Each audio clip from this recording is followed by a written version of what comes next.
Okay, welcome back, guys, to another episode of The Rundown, your home for entertainment news and reviews by fans for fans.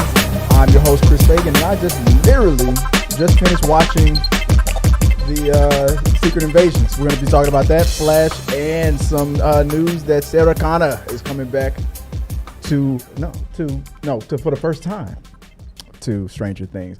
All right, I got that out of the way. Joining me today, as usual, is my wife, Joy Fagan. Hey, babe, how you doing? I'm good. You like your temporary new chair before you get kicked out of there tomorrow night?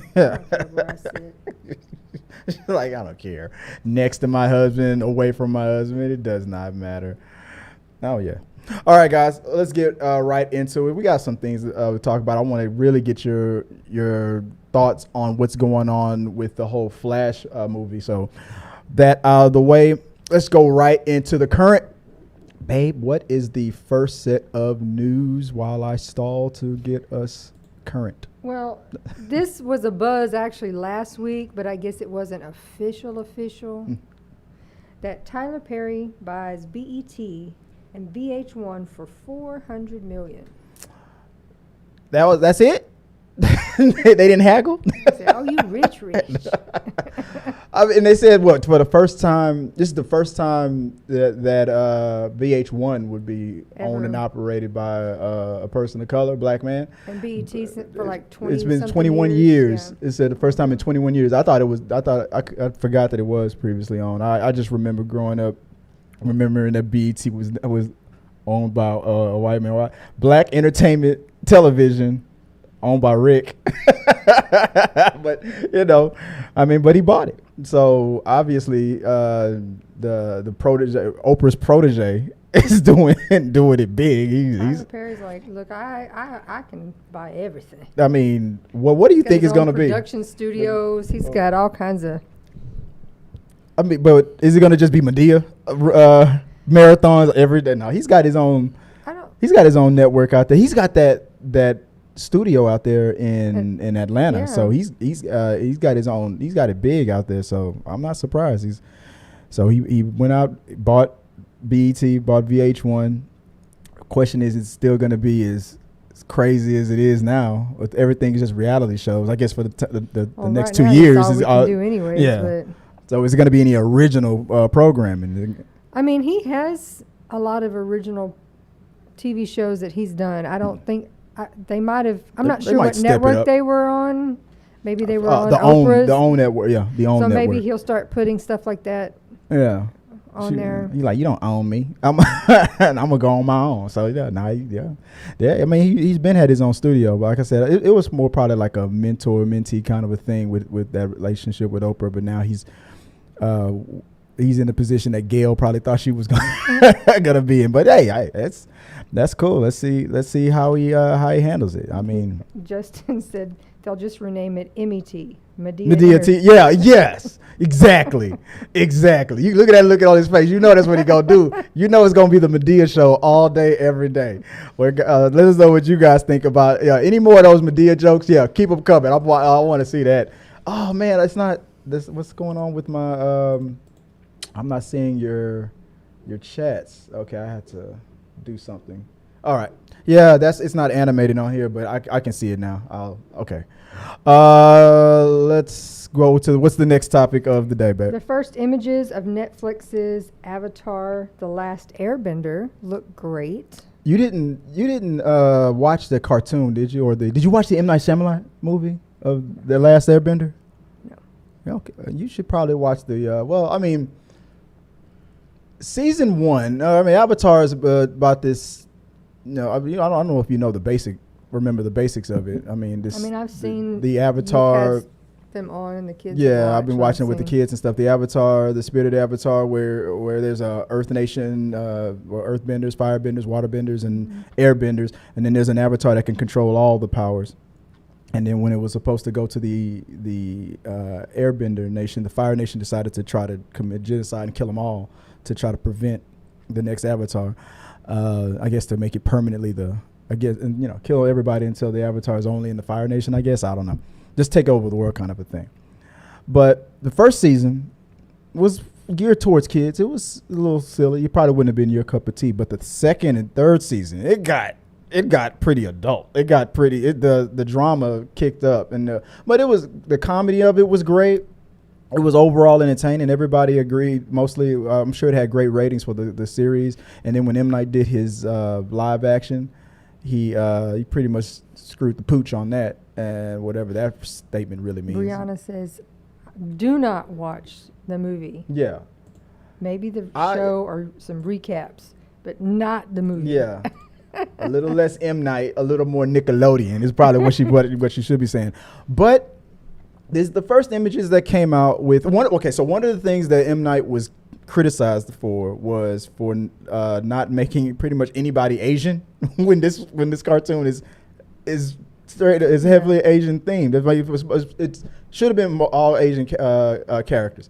I understood what he was trying to do. He had the even though it was kind of weird, you had the Fire Nation, the evil nation being what looked like people of Muslim descent. You had the Water Tribe, white people. You had I felt like he was trying to make every nation from different races and stuff. So I don't know, it just didn't sit well with a lot of people the way he did it, and it was like no Asian representation pretty much at all.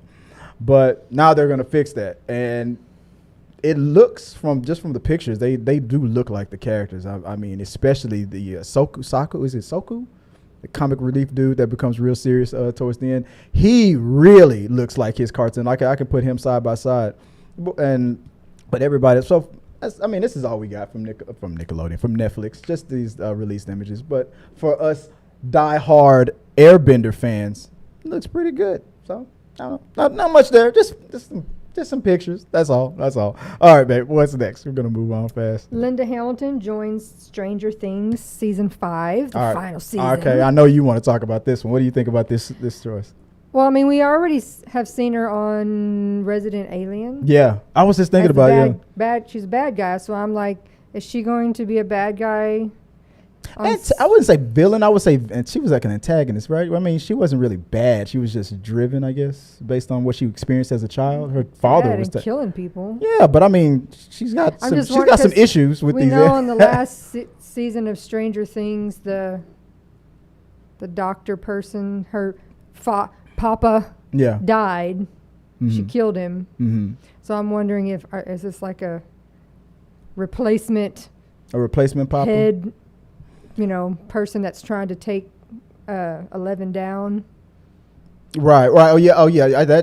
That would fit, I guess. I mean, I would rather her be an ally, or maybe I'd just like to see her be an ally. Yeah. But I just. You have a feeling she might be the villain of the season. Yeah, they seem to be casting her and stuff like that. I mean, I think in season 3 they had a Terminator-like character, had a Russian dude that was pretty much like a mimic of Schwarzenegger in the Terminator, so it's not surprising that they would have Linda Hamilton come through. Maybe she will be a villain. I hope not, because I like it when she's but she'll probably be, I would say I like it when she's an ass kicker. She's probably going to still be an ass kicker no matter what. She always does, but I'm excited about that. No, there was no news besides the fact I think she was cast. No indication of they just what said her that character she's joining. is. And all that stuff. So yeah, if you like it, I love it. Let me get these comments out of the way here. I just found the flag. Okay, we'll talk about that a little bit later. All right, yeah, that's our thoughts on Linda Hamilton. I'm excited. I'm sure everybody's going to be excited about that one. This is going to be the last season of Stranger Things. Yeah. I think they intend to do some spin-offs. Yeah, but yeah, this is. And she could carry off into those. Who knows if she's the papa she's the mama. was she I hope they don't do nothing weak like that, like she was his wife and you killed my husband. We were going to take care of you in another bunker. Justin says she should just play a Terminator. Yeah. Might as well. She might as well. Shit, she always killing Terminators. Why don't you be a Terminator? She's another one of their creations they've been hiding away because she's if they make her a robot, that would be funny as hell. All right, what's that? That's the current news. Let's move on to what I've been waiting for. But Guys, don't forget, if you want to support the channel, you can do that by super chats. We'll read all super chats out there at streamlabs.com/T3media/tips. As always, if you want to send a question, if you want to just donate to us, we appreciate it. But if you're in the comment section at all, we got you. We're gonna read them all off.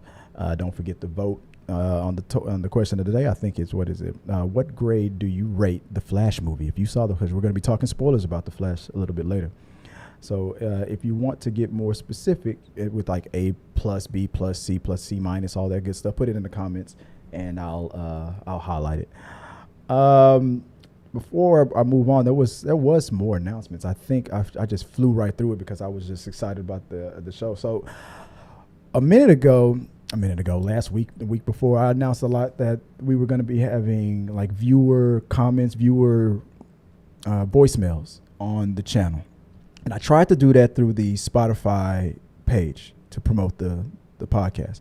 But it became apparent that you could only do that if you were like also a podcaster. If you had to create your own podcast account through Spotify. And I was like, I don't want to do that. We're distracted. Our cats are like fighting right behind camera. On an open empty box. They're going to fall through and I'm not going to help them. But I changed that, and I went and last night I grabbed an old Google Voice phone number, and I put that up in the description. It should be in the description in this video if you're watching it on YouTube. I also put it in the community. So if you you do a call in, I figured out how to stop it from ringing six times. It's gonna go straight to voicemail. You'll hear my voice, in my true voice, telling you guys to leave a message, your questions, your comments, any topics you want us to talk about, anything. Just keep it brief, and we'll play it right here during the We Got Your Mail portion of the show. If Peter Lang is watching, or if you watch later, being a member, if any person's, if you decide to become a member, remember we're going to get the bugs fixed out. I think it was just Peter had, and what I'm talking about is for members to call in live. Or video, Skype in live, or Zoom call in live. There was an issue with his microphone and whatnot, I believe, because he had the show playing in the background. He couldn't hear us through Zoom. But that's never happened before. Maybe it was just some kind of glitch that me and him were going through. So if you become a member and you want to call in live, that's for members only. But for everybody, it's free to just leave a voicemail. Just send your topics. If you want to do that Howard Stern's Baba Booey, Howard Young, I don't care. I'll play it. I'm like, okay. And I'll say like, that's Brianna, and she just left a voicemail telling me to go F myself because of my punchable face. Yeah, or maybe Justin D is like, yeah, I've seen better YouTube channels. I don't care. I'll play it. Whatever you like. If you like it, I love it. So leave a voicemail. Hopefully it's about a topic. Hopefully you guys will send suggestions for movie clips, your favorite movie clips that you want us to talk about during the show. I had fun with that, and somebody else submitted another movie clip that they wanted us to discuss, and we'll discuss that later. So yeah, movie clips during the movie review portion of the show is going to be a thing, and we'll do that. We'll pick that up tomorrow. All right, moving on. What is next, babe? We got Wednesday's box office results from June 16th through 18th. Yeah, I'm gloating on that one. I was 100% right on the money on this one. Let's see if I can go full mass right here real quick. All right, so here were my predictions that I did for last week. So I said that Flash was going to be number 1. Elementals was going to be number 2. Number 3 was going to be Spider-Man. Number 4 was going to be Transformers. Number 5 was going to be Little Mermaid. And here are the results. Oh, no difference. There we go. I was 100% right. Got it. 5 for 5. Flash opening with $55 million. Worldwide so far, $135 million. Elementals also flop in comparison to other Pixar releases. I think it's the second worst release that they've ever had. And I thought it was a good movie. With 29 plus million, almost hitting 30 million. At number 3, holding on in his third week, Spider-Man Into the Spider-Verse. Week 3, and they're making over, it's half as much as The Flash, and they've been doing it for 3 weeks. Yeah. It's still pulling those numbers in. More than half. Yeah, more than half of the Flash. Which means that the Flash, when the Flash hits, okay, let's do the math here. Usually about week 2, there's a 50 or Like I predict a 60% drop off for the Flash. So 60% off of that, we're talking what, 20 million maybe next week. It's gonna still be like a 10. Spider-Man and the Spider-Verse might, well, depending on what comes out next week. Spider-Man and the Flash will be. I'm not saying will be number 1 or number 2, but I forgot what comes out next week. It's not Indiana Jones, is it? I don't remember. But whatever it is, they're going to be touching on that chart.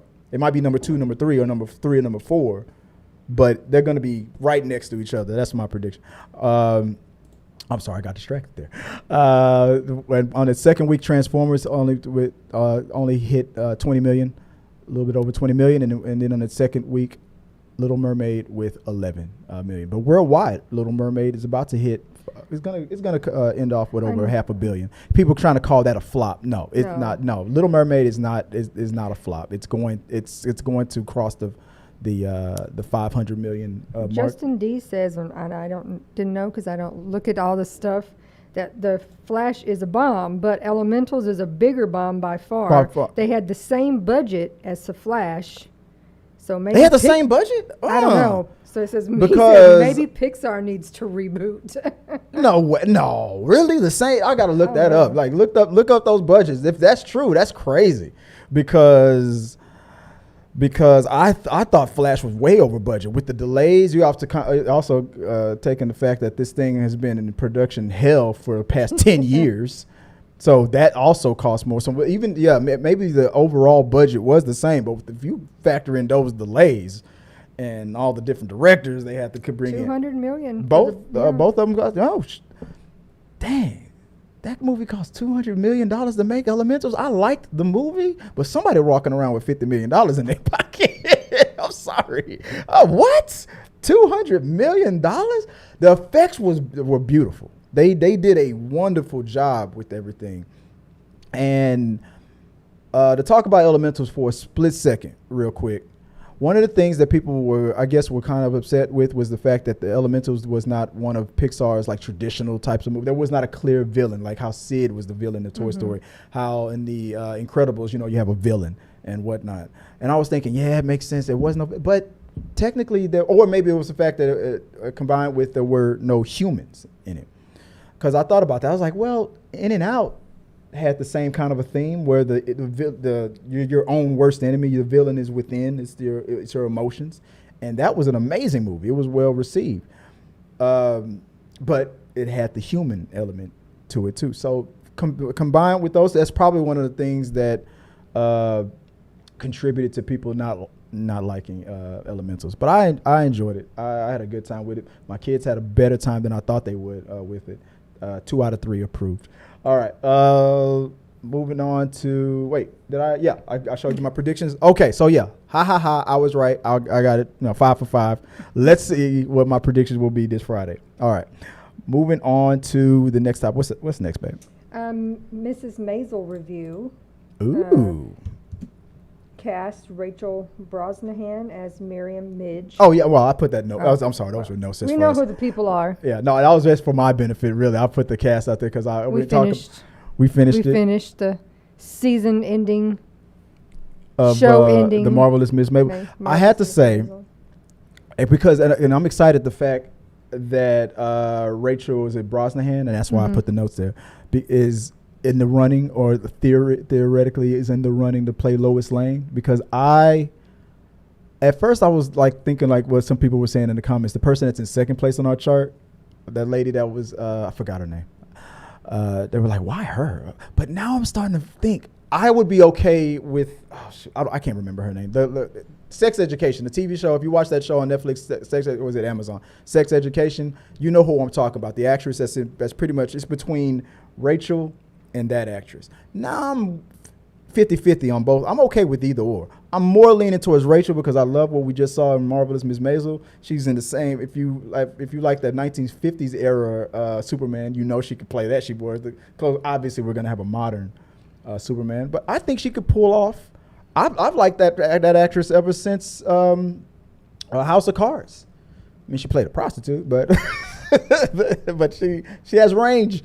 She's funny. She's strong. She played a strong-minded character. She could crush it as Lois Lane. Miss Maisel, go now. Stop talking about Superman. Miss Maisel ended. How did you feel about the ending of it, as far as like a season? I thought it was a really finale? nice tie-up. Like it wrapped everything up nicely, and it just left it on a nice note. It wasn't one of those that you were like, it wasn't disappointed. Like The Sopranos, like the way that ended. Did he die? I don't know. And then it was such I hate it when shows have such a phenomenal story overall, and then their season finale, like Seinfeld. It's like it wasn't that great. I think this is 2 for 2. We saw we binge watched Modern Family. Mm-hmm. I thought that ended very well. I thought Marvelous Mrs. Maisel ended. It left me wanting more. Not wanting another season, wanting more episodes. I mean, I know I read some reviews and people that didn't care for the last season, but I liked it. I mean, I understand that sometimes the flashbacks were the only things that took me out. They didn't always put the dates. Yeah. So you were like, wait a minute, are we in the current, past, future? Where are we at? Yeah, herself 20 years later is still looking exactly the same. She's aging very well. Sometimes they only jumped ahead or behind maybe 5 years. Yeah, exactly. So it was, you couldn't tell what you were looking at. But you were like, wait a minute, I'm lost as to where we are. And they rarely put dates down, that was my only criticism. I thought that the show was going to end with when you see her finally. Well, it kind of did, where she had her big moment, maybe like she gets her own show or something like that, her own tour show, and she's the main comic or something like that. And it kind of did. We saw her in the future where she has already made it, but she was still going through some drama with her old manager. I was afraid that it was going to end with them at odds with each other, and I wasn't going to like that. I was like, as much as I understood the drama between Midge and what was her manager's name? Especially Susie and Midge and Susie, played by Alex Borstein. I was glad that it resolved the way it did. The only tension she really had with anybody was probably with her kids. It's like, I know some people wanted to see something more with her and her ex-husband Joel, I think it was on purpose for you to see. She admitted that she's not really good with men. That relationships. She mentioned at one point she was married numerous times. Yeah, you saw in the future. Yeah, but that she still loved, but she still pretty much. That's probably why those marriages failed, because that was her person. Yeah, that was her. They just didn't need to be married to each other. Yeah, and you know what? And I thought about that. She still had his picture in her house. She still loved him. And they probably still knocked it out every now and then. They got together. They banged it out. Midge. I think she figured she was just better by herself because her career came. And he probably understood that. He understood that by the end of season 1. And at first I was like, oh, come on, get them back together. Especially since he's not, if he's not going to be with the other woman that he thought he was going to have a baby with, let's get back with me. But then I was like, you know what? Well, we've seen that. We've seen that story many times. Yeah, you know what? It was messy. A lot of things are messy. Real life is messy. And so their relationship is messy. They're going to knock it out every Thanksgiving. That's their relationship. Booty buddies. The marvelous Miss Booty Buddy. That's her. I love it. I thought it was great. But it wrapped up nicely. I recommend it. It's an easy watch. If you haven't seen The Marvelous Miss Maisel, we got 5 seasons, 10 episodes each. Pretty easy to watch. The thing that I didn't like... I think the way, if you haven't ever watched it, the first couple of episodes... It does take you a minute to get because it takes her a minute because it takes her a minute to get so you have find herself to remember keep watching past the first couple before you really get. Didn't we just see a joke about that? Yes. That people hate it, like you get recommended a show and then you like before you watch 5 episodes in. It's like don't give up. Okay, the first 45 episodes are not gonna be that great, but once you get past he said the first 45. No, he said this was a Seinfeld show. Said you get recommended a show and then they're like, all right, the first 45 seasons aren't that great, but no, it's not. With Midge, I would say the first 2 or 3. Yeah, it was just the first. I think for me maybe 2. Yeah, I was in after the first. Okay, it took a minute for it to get funny and you to see all the twists and turns. Maybe because I was probably that buying backstory. It took a minute to get through that. The one thing I didn't buy into, and I understand comedians being upset with the whole thing where they should have hired a real comedian to play that part. Okay, but she's only doing stand-up comedy like maybe 2% of the whole series. Yeah. The rest is acting. Is her life and yeah. Like you don't hire. I mean, the same way comedians get upset when people go because being a comic is the one career that comedians always say that everybody thinks that they can do. Like, oh, I can get up there and do. No, you can't. You can't do what a comedian does. Comedians, that is a skill.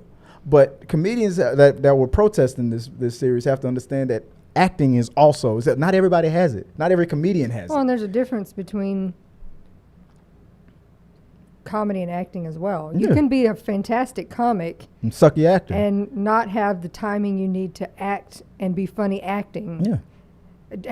And the opposite as well. Oh yeah, we've seen many series crap out because the dude that we thought is hilarious on stage just doesn't have the knack on screen. We've seen them on talk shows or different things that you're like, they're usually really funny, but not so much just in the regular world.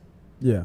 If the series was about a stand-up comedy, like 90% of the show, hire a comedian, hire a comic, stand-up. But it was 90% acting, drama, tension. There was all kinds of range in there. With it, I love The Parents. Recently watched. Oh my gosh, they were such nuts. They were driving me crazy. Rose Wiseman and Tony Shalhoub. Yeah, as the Wisemans, as Abe. They were the best throughout, and they were the best this last season too. And Gordon Ford, or Reed Scott as Gordon Ford. He turned out to be one of the best characters that I enjoyed. That wasn't really a part of the main cast. He finally won me over by the very last episode, but he was pretty good. I liked him in Veep, but I liked Reed Justin Scott. says Hacks on Max is similar. I don't know that show. I may have to look it up. That's funny to say. I like Hacks on Max. I like that. I'll check it out. Hacks. Okay, I get because you're a comedic hack. Mm-hmm. Okay, I've never heard it, but I'll look into it. If it's similar, then we like Marvelous Miss Maisel. We'll check it out. I like Hacks on Max. I like that. That's funny. That's weird to say. All right, guys. We saw the Marvelous Miss Maisel. We recommended. We enjoyed it. Let's move on to what is the next topic, babe? Secret Invasions. Oh yeah, you didn't watch it. So I literally just finished watching first. Now then, I don't know if you guys saw me while the countdown was happening. I was like, holy, that ending where my girl Maria Hill, she better not be. She got shot. So far from what I saw, what's his face? Nick Fury is. The real Nick Fury returns back. I guess he found his shoes that he was looking for in Captain Marvel, in that spaceship. He's come back to Earth. It seems like when the Skrull story was happening in the MCU, the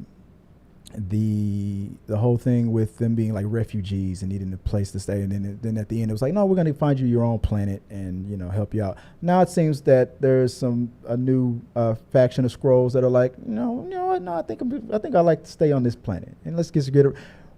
What was that movie with Charlie Sheen? Was it called Arrival? When he was fighting against aliens? I know that. Remember that movie? It reminded me of Arrival because the aliens in Arrival, their master plan was to speed up global warming to make the planet inhabitable for us, but heat was okay for them. It's pretty much the same plot.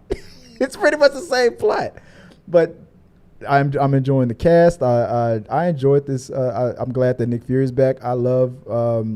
The actress from How I Met Your Mother, Robin from How I Met Your Mother, Maria. I love her as Maria Hill. Hope she doesn't die. We got a quick cameo from what's the brother's name? That's War Machine, Don Cheadle. See, I remembered. Got a quick cameo from him, and an actress from The Crown. that played a queen, an older Queen Elizabeth. She seems to be a Shield agent as well. So I mean, it's a soft start. It was slow. I mean, it started off with with espionage. It has the same feel of what was going on in. When I saw the trailer, I was interested. One of the movies we saw recently, they played it in the beginning. You know, when you're watching all the previews. The movie trailers, yeah. Oh yeah, one and of it our looked good. Yeah, You have a comment about it at the bottom there. About what? What I do? No, in our comments. Which comment? What does it say? Why are you clicking all the wrong things? Because I'm clicking things now. Justin said he liked the episode, but he's liked a lot of the first episodes of Disney shows, only to be disappointed in the end. Yeah, that seems to be the theme of what's been going on lately. And I forgot to. I'm gonna have to fix that later in post when I forgot to have Marvelous Miss Maisel playing on the side here. See this little graphic right here that I got going on? I forgot to do that with Miss Maisel. So all that, now I'm gonna have to edit that in later, or just not. Don't worry about it. But no, yeah. And I'm hearing that people who have screened and seen the rest of them are saying the same thing. But at the same time, that seems to be the thing.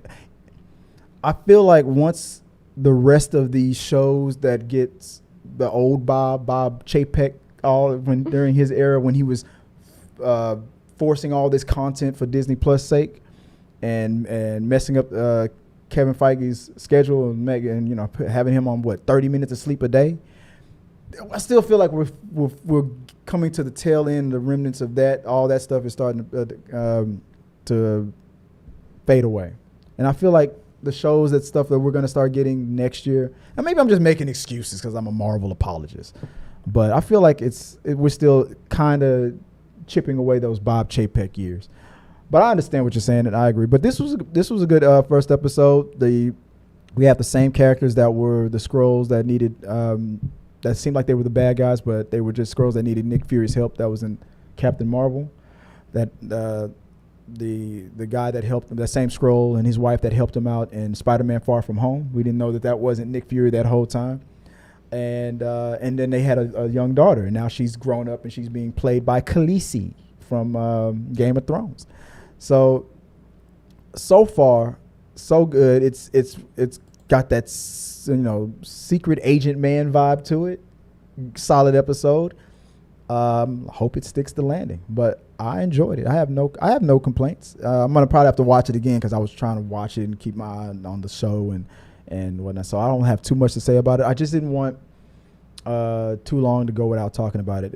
One of the problems with the channel is that I haven't been able to do an after show within 24 hours of a show coming out. So I said I wasn't going to do that anymore. So, next week we might have some. I don't know if you're gonna watch it or not. You said you might catch up to it. I might be able, yeah. But I know it's hard for you to watch like within 24 hours because you got to work and all that stuff. Me, I'm a bum. I don't do anything. So, but hopefully, if I might have. Navigator Nixon was supposed to help me out today, but there was some confusion on what day we were supposed to do it on. But Wednesdays, I want to be able to do the after shows on Wednesday. So maybe next week, or maybe we can get some of you guys' comments. Call the hotline and send your thoughts on what you want to talk about on, and I'll play it for next week. Hell, yeah, let's talk about it. All right. So yeah, so for everybody watching now, next week. You want to talk about this episode or tomorrow's episode? Right after you watch it, just call me up and be like, hey, Chris, you up? Oh, man. Okay, look. I love when this, just tell me what you want to say, And no flirting. Like, this one over here, she gets super jealous. Just text that shit. All right, moving on to the next topic. What's next, babe? The Flash spoiler talk. All right. I've been waiting to talk about this for a minute. I know you've been, oops, the wrong thing up there. Oh, let me fix this. Oh, I can put it up here too. Check this out. Bam. I can put that there and I can put it there as well. So, let me fix what I have to fix in the background. What was your overall thoughts with The Flash? You loved it more I than loved it. Than more I'd than most watch people. it again. Yeah. I had a good time. I clapped my hands. I stomped my feet. I was really enjoying it. I mean, yeah, I understand the CGI. There's some garbage there, but it didn't distract me from still having a good time. Yeah. And being like, I can watch that again. When we first watched it, we gave it a B, and then I had to amend it. I said I feel like what I'm doing is I'm trying to be overly optimistic about it and really be dismissive of the things that I didn't like about it, because I'm trying to prove that I'm not just bashing on it because I don't like Ezra Miller. So I feel like I was overgrading it. So I amended it, and now the new official rating after I gave my rating, and then I averaged it out with Joy, my new for do I have the sound up? No, I don't. So my new rating for me is a C. I moved it from a B to a C. I'm just right down the middle. It's average. It was average because, like you said, it was fun. I had so much fun, but I couldn't get over the CGI mess. And see, I'm the opposite. I'd move it up to an A simply because I'm like. But are you moving? But why are you? What are the reasons why you're moving it up to an A? Because I'm like. To totally fail and just decide that a movie is total crap. But a C isn't total crap. Because the CGI isn't what you wanted. But that's not the only reason. And it's not the whole movie that has crappy CGI. It's just the things that I liked most about it. Here and there that you're like, that's annoying. No, the things that I liked a lot about this movie had nothing to do with Ezra Miller.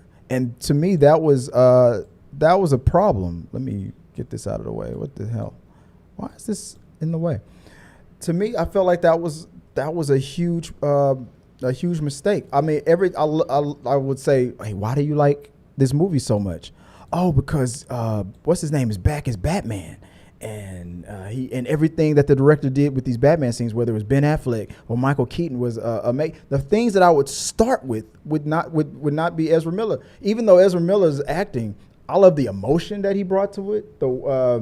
Not every superhero has to be like play, hard and I'm tough all the time. He missed his mom. He felt really bad. Ezra Miller really brought it with how he felt about his dad. But those weren't the highlights to me. The things that I was enjoying more than Ezra Miller was, even though he was funny and everything, was everything around him. Was Michael? I was enjoying Michael Keaton more than I was enjoying Ezra Miller, and I think they were trying to do that for the movie because, again, like I said, I didn't want to judge it based on what Ezra Miller was doing in real life, but because of that, I feel like they gave Michael Keaton more to do, and it gave his role gave him a heavier role than they probably would if Ezra wasn't. And if you're gonna call a movie The Flash, I feel like you were doing a disservice to the title character. But then again, like I said, I understood. I just felt like they were really showing us during the movie that even though we have two Ezras on screen, we're going to do our best not to have them on screen that much. So especially in the marketing, but. Everything that Ezra did was fantastic acting, and in the middle of it, while we were watching, I think I leaned over and whispered, "I said, this is a shame. He's crushing it right now, and because of what he's doing personally, we're not going to get this anymore. He's not going to be the Flash anymore, and he's crushing it." So I just feel like the things that made me smile the most was Michael Keaton. Even you were like, "No, when course, Michael Keaton showed up." But I don't. You think I'm being too hard on them? Yeah, I thought their performance was fabulous, and I certainly don't feel like if we just said, "Oh, if we just cut them out altogether, this movie, it would have still been great without them there." No, it wouldn't have. Yeah, Michael Keaton was absolutely fabulous as well, but when Ezra was skipping along without the Speed Force, you need them both there, or it doesn't work. So. Yeah. For me, I loved it. So you tried, despite the crappy, weird, whatever their excuse is for the CGI. The thing that they didn't want to reveal who the killer was. We're not that hint that if whether or not it was going to be the Reverse Flash, the guy in the yellow suit, as if you've seen the TV series or the comic book, the Reverse Flash, they didn't show us that. So I thought maybe the younger Ezra, or maybe the older Ezra, that would have been a plot twist to me. Like maybe the Ezra, the Flash that with Barry that we've been getting this whole time, he turned to the villain. I thought they were going to give us that twist, and maybe the younger version of him would take over as the Flash. But no, neither of that happened. They were obviously setting it up to reveal the Reverse Flash in a sequel. I thought that was a mistake. Like I made a joke in a tweet somewhere. I said since we're never going to get a sequel to this movie, technically, the plot twist could be maybe Barry's dad did do it. I was I was just joking. Like that that was the interpretation throughout this whole time, that his dad was considered guilty for the murder of his wife. So since we never revealed who the real killer is, did he do it? Like, no, I know that was a joking. But that was one of the things that I didn't like about it. We didn't get, even in a post credit or something. That's what I feel like the post credit should have been. The actual killer revealing himself and like vowing to take down the Flash or something like that in the sequel. I'll see you in, like, do what Skeletor did at the end of Masters of the Universe. See you soon or see you next time or something like. But they didn't. And I thought that was a mistake. What's that? Justin D says, I feel like the stylistic choice to make the CGI bad is like Nolan saying you aren't meant to understand the important parts of dialogue in Tenet. Yeah. Like, it doesn't make sense. For me. Which we said, I straight up he lying. If that was real, if that was what you were trying to do, a simple line when some older of y'all Barry are about to get sued is teaching younger Barry all of the tricks of the trade. He could have just simply said, hey, by the way, things look weird. Things look a little weird when you're doing this. Yeah, in the Speed Force. Your eyes aren't going crazy on you. Yeah. They look weird. Then you would have been like, okay. But to go on the CGI, when in the middle of the movie, and somebody just commented that I make everything about John. Why are you talking about John Campea so much? I'm sorry, but I'm about to do it again. John Campea recently was like talking about from his CGI background, his computer effects background. The effects were perfect. The side by side, Barry to Barry was perfect. Like no, not even in regular conversations. I don't know. It would go from being perfect to looking weird to one of them looking then to being perfect again, and you'd be like, what is it would switch too much. And my opinion is John must have accidentally had his eye trained on the Barry that was real and not paying attention to the Barry that was obviously CG.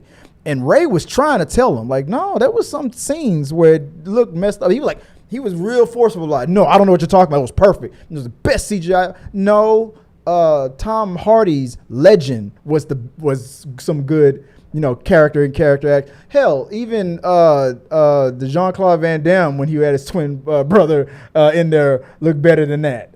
Like, there was some scenes where you could obviously tell that Barry was not there, really. That they were doing some deep fake, that Ezra was not there. He filmed one half with the younger half or the older version of himself, but the person he was talking to, they didn't. Because it makes sense that maybe they didn't get him to physically come back, because when they needed to do those pickup reshoots, they were in the middle of all that trouble. They were getting warrants out for their arrest. So it makes sense that maybe the director had to do a bunch of quick deep fakes, even though they were over budget and whatnot. So no, I don't buy what the director said. When the director was like, I did that on purpose. Yeah, that explains the Speed Force. It doesn't explain when they were just sitting there eating, tacos or burritos or whatever they were eating, just chilling, and one of them looked like, it was Nintendo 64. It was crazy. So I don't buy it. I'm talking about this was just through Barry's eyes. Say JD the MC, which you and I have already talked about it. In my opinion, there was a decision made behind the scenes when the CGI still needed $100 million to be finished.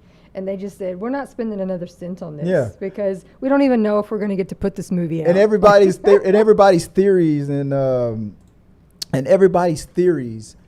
that James Gunn came in and sabotaged it on purpose, and that wouldn't benefit him. I mean, even when my question was, I told Chris, I was like, I know they had a budget, and I know it was way over, and I know that they were like, we're just not putting money into this. But I was like, if Spider-Verse can find a freaking 8th grader to quickly put together some Legos for a whole scene. Every time I talk and about I can constantly see on TikTok people doing these exceptional deep fakes. You're telling me you couldn't find some random dude to help y'all for a small little budget? Something. Just to have their name on the big screen? Really? Y'all? Well, I saw a TikTok video of a visual effects person who said that he worked on the Flash, and he said it doesn't really work like they get bids for certain scenes. They'll get a whole bunch of scenes that they're hired to do that they bid for or something like that. I got to look into how it specifically works. And maybe like sometimes you don't know what you're getting. You can get a scene where the only thing you're being hired to do is just erase that cable that's harnessed to the actor, and so the camera can't see it. Or you can be hired to, make that monster that he's supposed to be fighting look real. Or you're supposed to do both. Make the monster look real. Hide the cable. Make sure the lasers are shooting out of your hero's hands. And it's like you're getting, you could be getting something that's super easy and takes a little time, or you could be getting something that's going to take you forever, and but you only still have that small window to get it done. And everybody was so stretched in. But when me and you finished watching the movie and we saw the credits rolling, we laughed. We were like, there was only like 10 people. But in Marvel movies, it's a visual effects team. It's like 3 minutes of names. It's scrolling. With DC, with this movie, it was like visual effects team. Rick, Doug, Bob, Jake, and Chris. That was it. That was just the only 3. It was like 3 dudes. It was like, what? That's why that movie looked like that? Justin D says, Reddit will fix the CGI the weekend it gets released to VOD. Yeah, watch. Exactly. You're like, look, here, we handled it. It looks good. Exactly, yeah. And I hate that. I hate that we get stuff like that fixed 3 weeks later by Justin D or next month on his computer. Like, there. Fixed, and then Justin's like, there. That's all. Like, but to be fair, when people do that, they take what's already done and then put more on top, which is exactly what visual effects people do. But they just don't have the time. While I noticed it and obviously didn't like that was whatever they were trying to do or couldn't do or whatever, it didn't detract me from enjoying it and saying that I would watch it. Real quick, who was your favorite performances? Which actors? Ezra and Michael Keaton. I would say Ezra, Michael Keaton, and Ezra's mother. Those were my 3 favorite performances. I Michael love those Keaton scenes. is the man. He will forever be my Batman. I'm glad that he didn't play the Batman that he was supposed to be playing in Flashpoint, where he was. Well, technically in Flashpoint, it was a world where Bruce Wayne died and his father became Batman, but he became a Batman that kills. So it wasn't really that. He was still jaded. He was still kind of like Luke Skywalker from The Force Awakens. That whole thing we're real positive that like, oh, you're going to strike me. I was like whispering to Joe, I was like, I've seen the cartoon version, and I think Ezra's going to need Batman to strike him with electricity or recreate the thing. And they did that. They strapped him to the chair. It was the same busted up looking chair. And struck him by lightning, and Michael Keaton looked at the camera, was like, Back to the Future effect. It was back, yeah. But Michael Keaton was like pessimistic. I don't think this is gonna work. I think you're about to die, but here we go. I thought that was hilarious, and to me that's exactly where Michael Keaton's Batman would probably be mentally. Do that. What's up? JD the MC had said, I teared up in the 3rd act when Barry was saying goodbye to his mom. Their acting is great. That was a further up. Oh, what's the story nailed the family dynamic. You used Monkey as a dartboard. All of that worked for me. He was so mad at young Barry for having the monkey on the. Oh yeah, just getting on himself the whole time on all these little trivial things. But it was funny how older Barry was getting on him. And he was finally seeing what people like, and he even realized, he's like, damn, this is what everybody's talking about, how annoying I can be. They don't want to be around me. And I thought that this was going to be the beginning of younger Barry's villain story. It was like, no, dude. But they talked it out. He's like, dude, I'm 18. Dude, I'm excited. You just came out of nowhere, told me I'm about to be a superhero, give me superpower. Dude, I'm excited. And I was like, you know what? instantly changed my mind right in that very moment. I was like, yeah, he's 18. Like he hasn't experienced Superman and all that stuff that you went through in the Justice League movie. The dude's excited. Like relax. Slap him around a little bit. Tell him, calm down. But his frontal lobe is still developing. Damian Hernandez. I have a feeling the $200 million that was invested into this movie was mostly used to get Ezra some lawyers. What? Wait, who said this? Damian Hernandez. What did I gotta see this. Mostly get Ezra some. Oh yeah, did I miss that? That was when I accidentally clicked. Yeah, yes. And that's my point. I'm telling you, that's why that CG was bad. I don't know what Campbell was talking about. Where he said the CG was the face-to-face CG was perfect. No, it wasn't. It was. We did already read the article where they said Ezra, the cameo at the very, very end, that was an add-in. Now we can talk about it. This is spoiler talk. I mean, it was what I'm still hearing that it was 3 different cameos that they filmed. One with George Clooney, one with Michael Keaton, and then they said there was with Michael Keaton, Supergirl, and Henry Cavill was Superman in the end. But I'm hearing that there was one recorded with Robert Pattinson. I can't find anything. I can't find it. But Kristen, am I wrong? Did you guys see when Kristen Harloff talked about this, and he said that the screenings that everybody went to, the advanced screenings, people got a different ending. The same scene, but a slightly different ending. Like no ending. Some people got no. Yeah. Some people got no ending. Some people got Michael Keaton at the end. Some people got George Clooney at the end. But he said that one of his friends the George Clooney one was not done until this movie came out. Till like what, January or something like that? They shot it in January. They did not test screen it. They didn't until this. It shocked me. Came out. That's when the George Clooney one was premiered. George Clooney was not a great Batman. Kept it under wraps because they didn't even know if he was going to do it. George Clooney was not a great Batman. He was a outstanding Bruce Wayne. He embodied. I mean, he is technically Bruce Wayne. Technically, George Clooney is. He embodied Bruce Wayne. Not better than Keaton, but close. He's my second favorite after Keaton of those those older movies. He's my second favorite Bruce Wayne. Keaton is my overall favorite Bruce and Batman. And obviously, my second favorite Batman was what's his name? Who I definitely couldn't do it. Val Kilmer. Val Kilmer, yeah. I'm talking about the older movies. The who the fuck are you? That was a shock. I thought, they thought that, and it's not DC's first time dropping an F-bomb, but it was their first time dropping an F-bomb in a PG-13, I believe. And then out loud in front of everybody, "You're not Batman." Yeah, he's all like, "I'm not Batman." Yeah, exactly. Yeah, I'm not Batman. Dude, yeah, I know. Shut up. I'm not. But the joke was perfect. The joke at the end was perfect. The question that was they said it was shot in January, and that was the first time Ezra had been on set in a long time. So it makes sense that those side by side shots, that was a stand-in, and they put Ezra's face on the deep fake. So no, it was not perfect. What would have been perfect is if you would have had Ezra playing old Ezra. I mean old Barry, and then playing younger Barry, and then put those shots together with the green screen.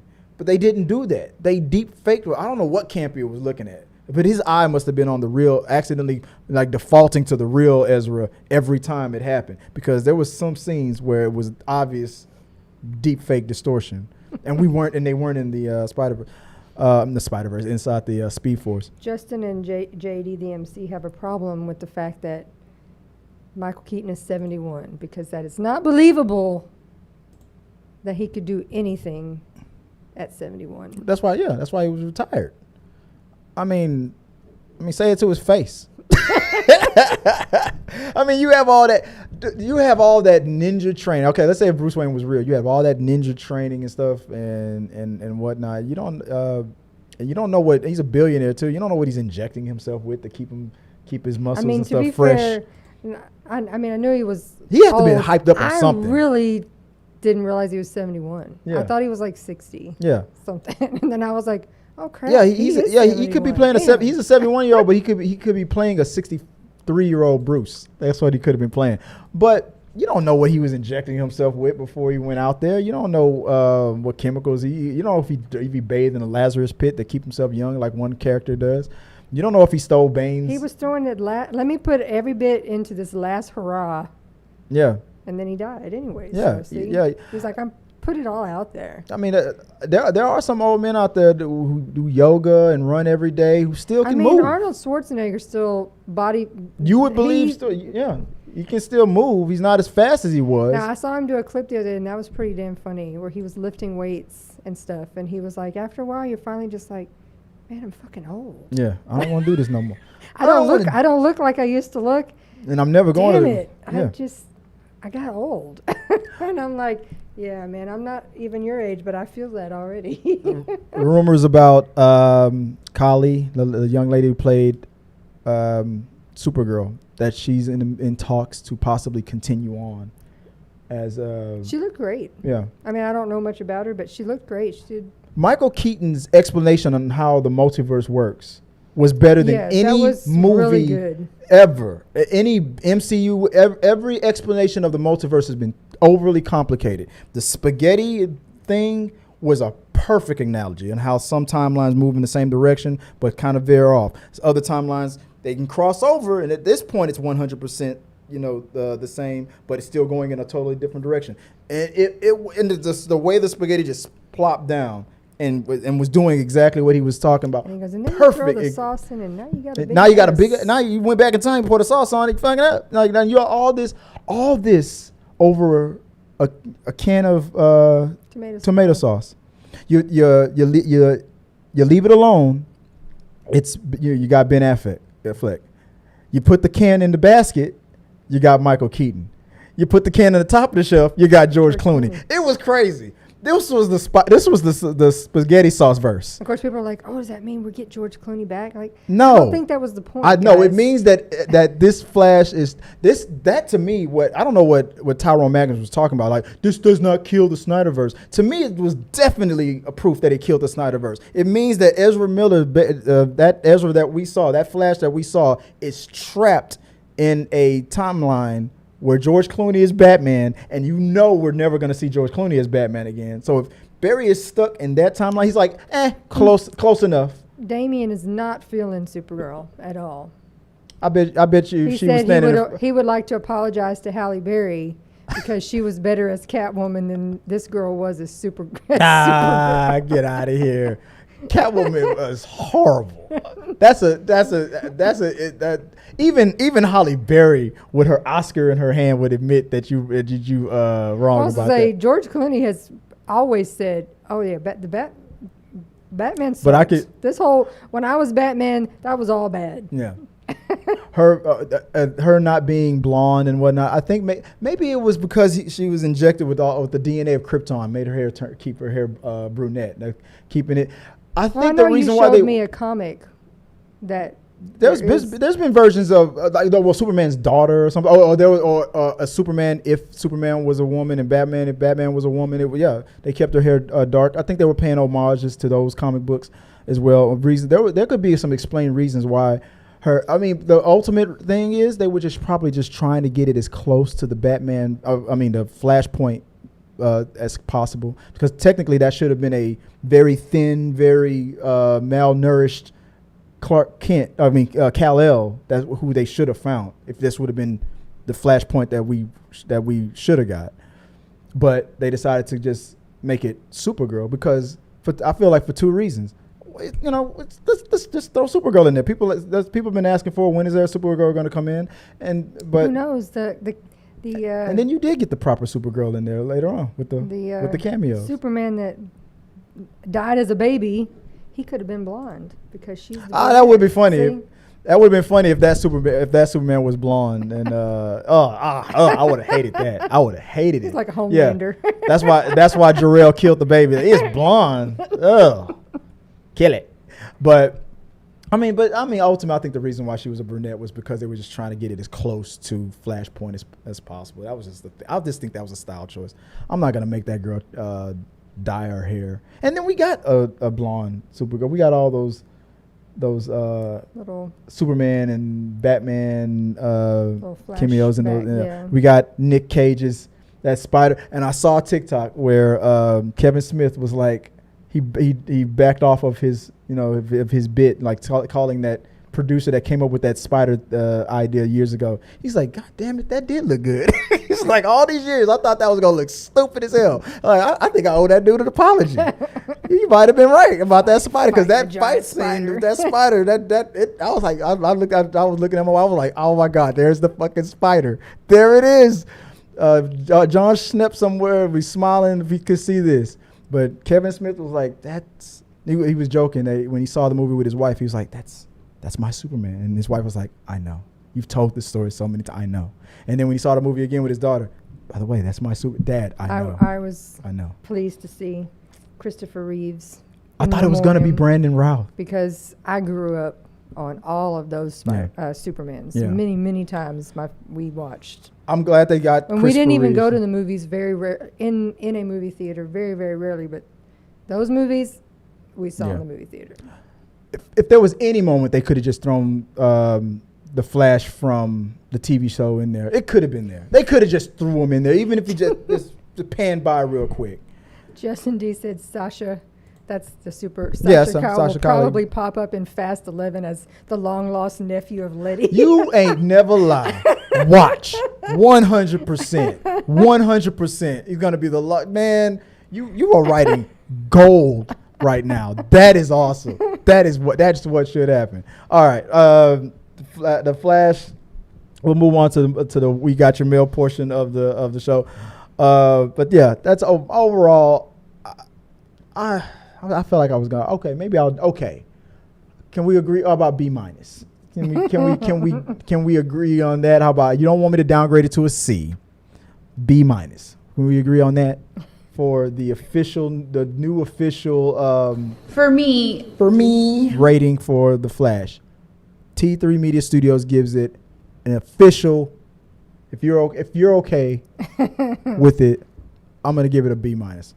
And I don't know what. And sorry to keep bringing up Campy. I don't know what he's talking about. That he needs to watch that movie for a third time and keep his eye on them berries, and tell me that he can't see. If he says he can't see it, then I question his credentials as a video effects expert that he claims to have experience in. All right, let us know what you guys think. Keep talking about it in the chats. I'm gonna go into the live chats real quick and then see what you guys are talking about. I don't know if you have to get back downstairs, or you got 10 more minutes, I or read most of the comments to you. Yeah. All right. Yeah. I keep She said she's like, her hour is done. She's done. I'm out of here. Thanks, babe, for helping me out. And I'll see you tonight. Yeah. You know what I'm talking about. Cookies. All right, let's move on to We Got Your Mail. Dame, you wild, man. You cracking me up in the comment section. Let me start from the top. Let me go with what was going on last week. I had to rewrite this myself into the comment section. So the question was, with Flash, what should Warner Brothers do with the Batgirl movie? I put 40% of you guys said keep it hidden. 36% said release it on Max. What was it? 15% of you guys said test it with an advanced screen audience and then decide. And then 6% were like release it in theaters. Release it in theaters because we got I don't know what's going on. I must have accidentally copied and pasted some extra stuff in there, but something's going on. That's the result. 6% says just release it in theater because you got Firefly, you got Brandon Fraser in there, you got her coming out as what's the movie that she's about? I think she's about to come out in a new movie. But I think they should have just, at the very least, release it into some controlled advanced screenings, not with critics, with just let regular audience get some and let them decide.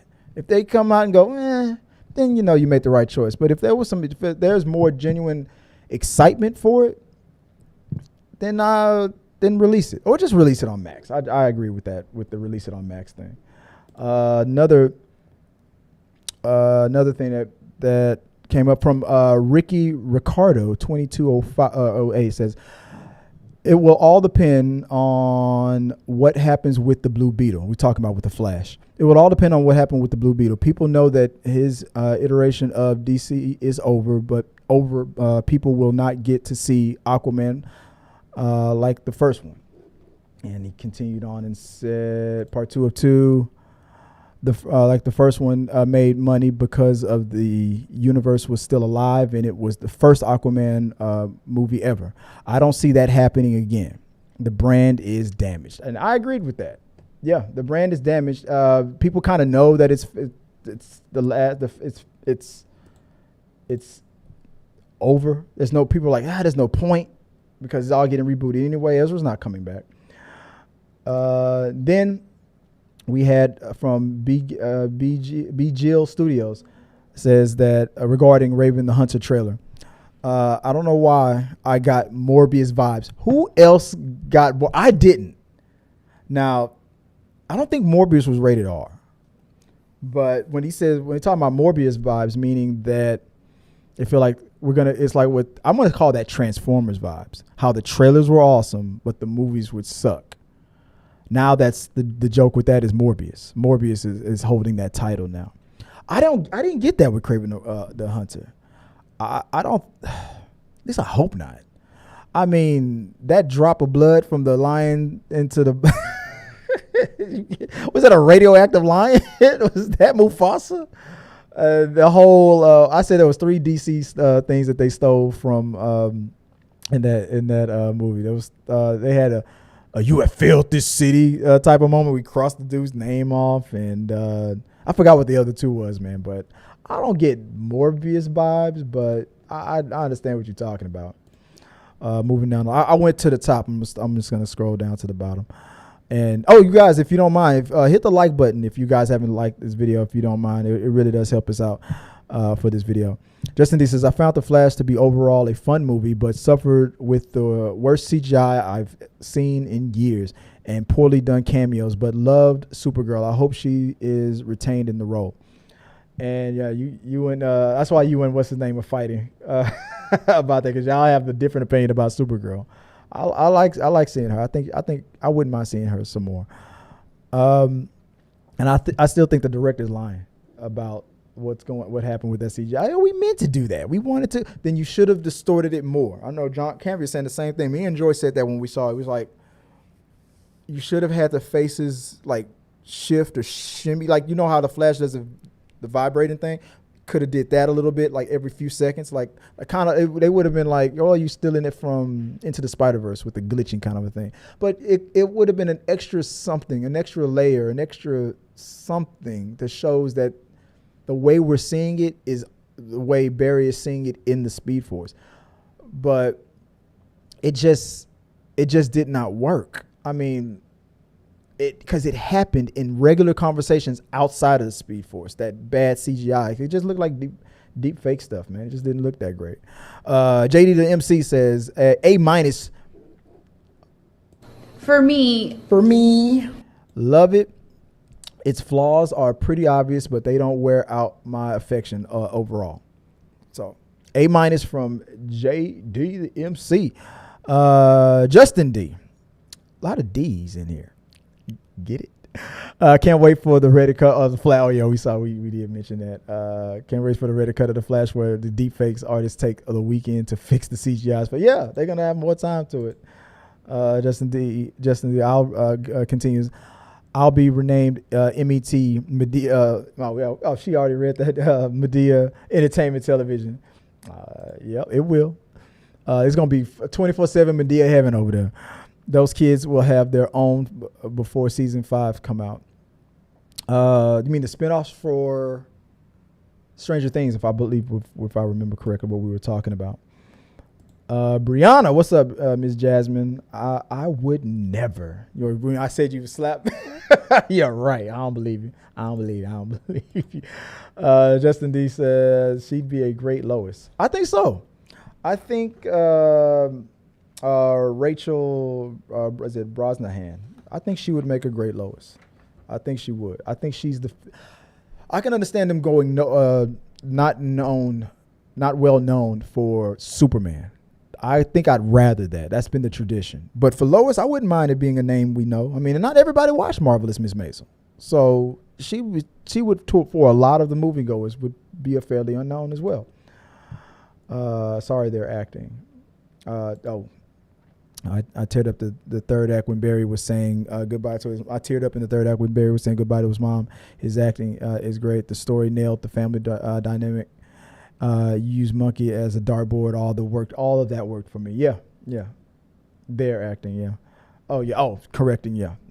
I understand there's a bunch of people. There was somebody, some assholes in the chat trying to correct. Don't buy into the like. It's just respecting other people's which. Like, why should I? When people go, don't be trying to buy into that. Call people by the pronouns that they want to be called. Like, man, why not? It ain't gonna hurt you. So it's like you tell him. Like this dude was trying to tell me not to respect their wishes by forcing me to respect his wish. Like, no, don't listen to them. Don't listen to them for what they want. Listen to me for what they want. Like, that don't make no sense. It's like a dude getting a doctorate. Like, does a person have to get a doctorate to have their pronouns respected? It's doctor. Maybe that's why people are upset about the whole pronoun. Maybe doctors have been the thing that ruined it because doctors get all pompous about it. It's doctor. Maybe that's the reason why. But I don't care. I mean, if you like it, it's not gonna kill nobody. I always joke that men easily know how to use pronouns when they get caught texting somebody or when they're trying to hide from their wife who they really hanging out with after work.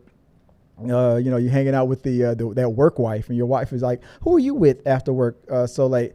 Oh, just some friends at work. They we're talking about how great it was that we spend some extra time together, and then they guys use they real easily when they don't want to let their wives know that they talking about a woman. I just something that I've done it too. Some friends at work, they're really nice. They send me snacks, during the day, and they ask me to go out to have some drinks, and all that. And then your wife is like, they who? What's their name? Vivica? Like, yeah, because you try not to say she. Yeah, I just, anyway, that's just an old joke. For $200 million, got to look better than that. Yep, I agree. And JD continues on due to the drama. I think that was based on this one. In my opinion, there was a decision made behind the scenes. Yeah, due to the drama with what Ezra was doing and whatnot. I think that was it. I think I've already scrolled. Nope, some more coming in. Justin D. Love John, but when he's like something, he can defend it without logic, but love his work nonetheless. I'm telling you, man, John needs to look back at The Flash and keep his eyes on both Barrys at the same time, because there are many times when you can tell Ezra was there for that one, but did not show it. Ezra was in trouble for that one because that was not them. That was a deep. I don't know what John's talking about. Maybe, but I'm just saying he just must have his eyes must have just locked on the real one. Damien Hernandez. This should have been a one-hit movie. A one-hit movie. This movie don't need a sequel. Don't see why they need a sequel. When they could do a remake Flash movie. They're going to do a remake Flash. If you do a sequel, you're going to have to bring back Ezra. No, you don't.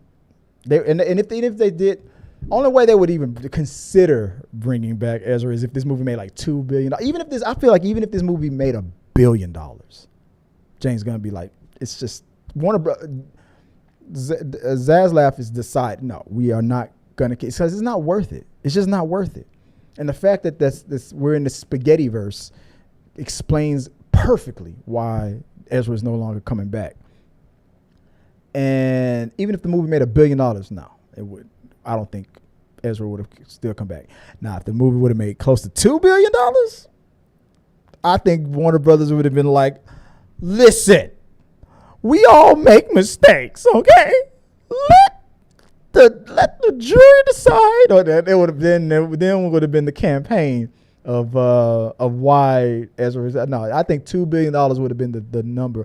Anywhere between 1.5 to $2 billion. I think if that movie would have made anywhere near that, hey, it's still out in theaters. Go out and go buy a ticket. Maybe it might make some of that money. Maybe. Just maybe. Ezra's not coming back, dude. Ezra's gone. He's not coming back. Dude, the director was auditioning for Batman Brave and the Bold, that whole movie. I kept watching. When I was watching it in real time, I'm like, everything that this dude is doing with Batman is awesome. In broad daylight. Batman was still busting ass. It was crazy. I loved it. He was auditioning for Batman the whole time. Because it's sad when you say, yeah, for a Flash movie, that was a badass Batman. I like Michael Keaton. He's my favorite Batman. But come on, he's 71. Oh, yeah, that's true. We already mentioned that. He's 71. Oh, and this is where you guys were going back and forth. How do you buy Batman can do any of that stuff at age 40 anymore at 71? I'm 43, and I can do everything that he did in that damn movie. You got me? I can do it. I just don't feel like it. JD, I'm just surprised. While I like the movie overall, the hype was unbelievable, proclaiming it was perhaps the best comic book. Yeah, dude, and that's why I don't buy it when people are like, James Gunn purposely messed this movie. No, dude, they doing what they paid to do. They gotta hype this movie up. They saw the numbers going down. This was projected to start out the open up of over 100 million. Then it was down to 80. Then it was 70. Then it was 60. And then it came out. It went below that. Usually for the past couple of weeks, movies were overperforming. People were like, "Oh, it's only going to make 75 million." Then they make 90. No, it's only going to make 80. And then they made over 100. Like they've been underperforming. But this one was one of the especially for a comic book movie. I understand the brand is kind of tarnished, but it went 5 million below a even 4-time lowered projection. Damn, that ain't good. That is not good. Let's see. I'm surprised why the movie. Oh, that's the one we already did. Supergirl equals she minus Hulk. Oh, come on. No, it was. At least they didn't put Supergirl in the position where she was better than Clark, that she was better than Henry Cavill. See, with all the complaints that people had about Superman doesn't kill and you had to do what you had to do to stop Zod, people kind of was afraid like Supergirl was gonna come. All right, I'll help you. I got 2 Flashes and a Batman, and it still wasn't enough to stop Zod. She every chance that she got to face Zod failed, died every time.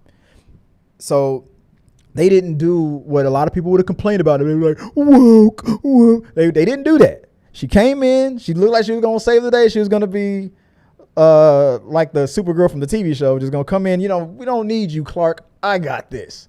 She went straight down there and got her ass busted. Like, I don't know how many times. However many times that old Barry that was in the Speed Force trying to do millions of times, died every time. So at least that. They can't claim it was woke, right?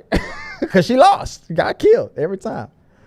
What I don't get is how you can make the Flash movie this bad after doing the Suicide. Well, can't say they didn't try. Gonna throw 2 more names for Tomb Raider. Oh, okay. Let me write this down. Hold on. Let me look this up. Let me look what we got here. We got, you said Tatiana Maisel. Oh, I know her. Hold on. Oh, She-Hulk? Oh, yeah. For Tomb Raider? I don't see it. I don't see it. Let me see if I got it. And what's the other name? I can't see her. I mean, acting wise, she's a phenomenal actress. But I can't see her as Tomb Raider. I wouldn't cast her as. Ooh.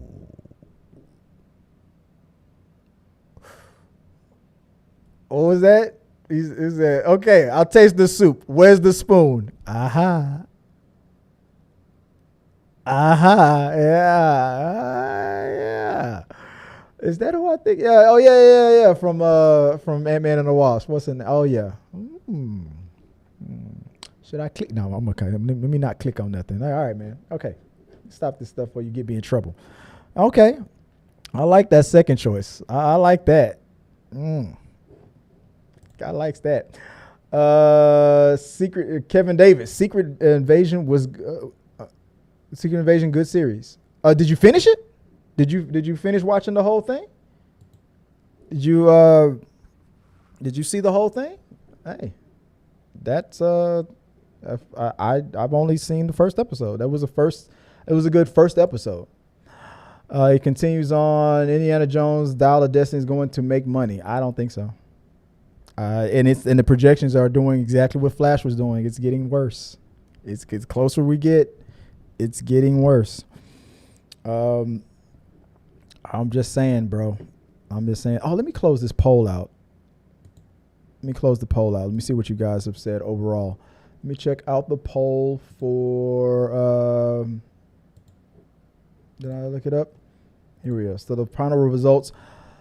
What grade do you rate the Flash movie? If you want to give it a specific grade, just write it in the comments. So most of y'all gave it a B. You said most of you guys got in the comments and you said For me, it's a B at 62% B. 15% tied at D, F, and A. And 8% said 8% of y'all said C. But overall, okay, that's where me and Joy landed. I wanted to give it a C. I wanted to grade it down from a B to a C. She was like, I ain't having it. So we're giving it a B minus. For me, That's where we are officially. All right, what's next? I'm gonna keep that picture up. By the way, of Hannah. Wasn't she one of the antagonists in Ready Player One? Yeah, I think so. Yeah. Kevin Davis, Mission Impossible, Dead Reckoning going to make money. That's going to make money. It's not going to make as much money as Tom wanted because he ain't going to get the screens that he wanted because of Oppenheimer, but it's going to make money. And I've liked the Mission Impossible movies. I liked I hated 1 and 2. I thought part 1 was boring. It was okay, but I thought it was boring. And then they had its like Fast and Furious moment because I feel like Mission Impossible 2 was its Tokyo Drift. And then after that, they found their footing. They found out, okay, what these movies can be and should be. After part 3, they were like, part 3 was its Fast and Furious 4. And then part 4 was its Fast and Furious 5, if that makes sense. When they got The Rock in there and just got going crazy. Watch, I'm going to jinx it. Mission Impossible going to have The Rock in there. Watch, now that Henry Cavill's gone. Damien continues. Flash movie looks like a cheap corn you buy off of a guy selling it on the street. Ew. The hell are you doing? He said, make it make sense. Oh yeah, you're talking about my list of the CGI guys, Taylor, Jordan. Yeah. That's what the CGI effects team looked like. It was just Brad, Tom, and Angie. That was it. The CGI team for Flash was just like 4 or 5 people, where Marvel would have like 3 minutes worth of names divided in 3, just scrolling. Everybody and their mama making these, doing the animation for these Marvel movies. But when I saw for the Flash, Warner Brothers special effects team, Terry, Angela, Biff, Claire's assistant Doug, and Doug's aunt Rebecca. That was it. No offense to those people that bust their ass to work on it, but it just felt like there was the name was. I was just shorter than I thought it was going to be. I thought it was going to be a longer list than that. Let's see. Kevin Davis, Warner Brothers needs a comeback. If they keep losing money, Comcast could come in from Discovery. But why Comcast? Didn't they already? Comcast they already own Universal, don't they? And they might consider that that might be a hard buy because you can't become the government might not approve that sale. If they already own Universal, I don't know. Oh, what's up, Michael? What's going on, brother? Hello, friends. There's the chat. Welcome back, man. Welcome back. Brianna says Ezra is lost in the spaghetti sauce. I agree. Yeah. Never coming back. Never coming back. And hola. I'm very late, aren't I? No, man. You're never too late, man.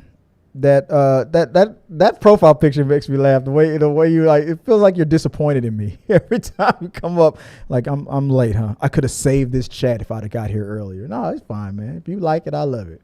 Why you look like you're upset with me? I'm sorry. Whatever I did, I apologize. I'll never do it again. Yep. Yeah, y'all just talking to each other right there. Okay. Moving on. Yeah. You said starting to wrap up. I said I was wrapping up like 10 minutes ago, didn't I? I think The Flash will make the biggest turnaround in movie history. Interesting. What do you mean by that? Like financially, or when they recast it? Like, do you think that word of mouth? Because I think as of right now, it's doing better overseas than it is doing domestically. What did I say it was? The box office numbers. Let me see if I can pull that up again. For my box office that I predicted perfectly. Let's see if I can go full mass here. Worldwide, it made over 135 million. That's a little bit more than half from compared to the 55 million it only made domestically. So it is doing better in every other country besides the three in North America. But I don't know, man. Turnaround. I don't know. Do you mean that it'll become it'll be a cult classic, a cult hit, I guess, maybe, because it is rewatchable. It is a great story.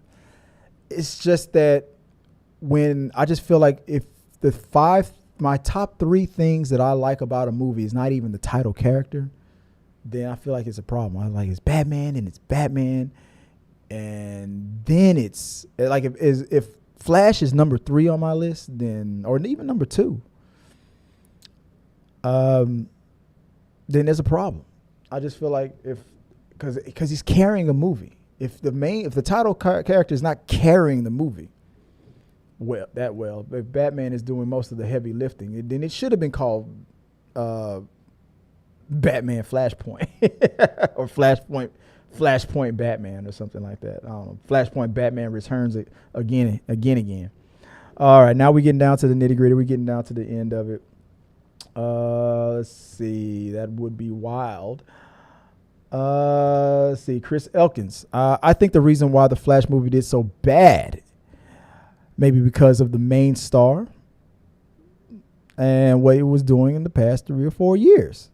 That is exactly what, that 100% contributed to it. Of course. Definitely, I picked Anna over. Yeah, hold on. Let me put that back up there. Let me put that back. See, Mike, I knew I liked you. Here we go. Yeah. No offense to Tatiana, but I do like her as Hulk. I'm not gonna lie. I do like her as She-Hulk. I just feel like they should have just do a better story.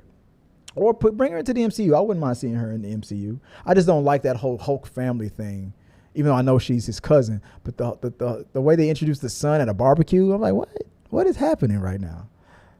Anyway, let's see. Brown laughing at me again. Every movie so far this year is off like 200 million. Yep, pretty much. And rounding it off, Damien questions the question. With Flash having all the delays it's been through and then having it look this bad, how worried should Marvel be about the Blade movie being that's delayed? Well, yeah, the difference is that they really haven't even started with Blade. They haven't even really started. With Flash, they were already in post. They had began and significantly first there was delays with the writers and finding a director. That was the first set of delays, writers and directors.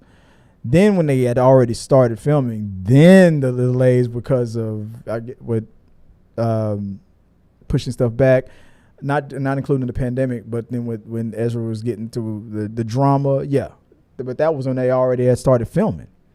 So with Blade, they haven't even started yet. And I'm having a feeling that the longer it gets delayed, I feel like if it gets delayed one more time, that it's going to get canceled. I feel like Blade, as much as I want to see it, it might not be necessary now.